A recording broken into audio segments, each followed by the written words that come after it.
আপনাদের অঞ্চলে এই ধরনের পরিভাষা আছে যে রাজা দোষে রাজ্য নষ্ট, প্রজা কষ্ট পায়।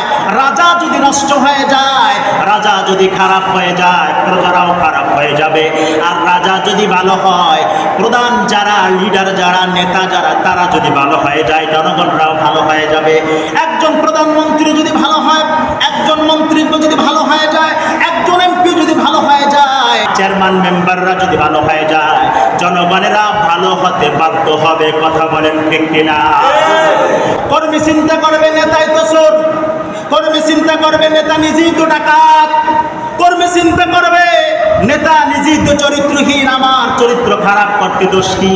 আমি যদি চরিত্র খারাপ করি, আমি যদি আরেকজনকে খুন করি, নেতাই তো 10টা খুন করে নেতা হইছে। আমি যদি একটা খুন করি, বিচার তো নেতার কাছে যাইবে।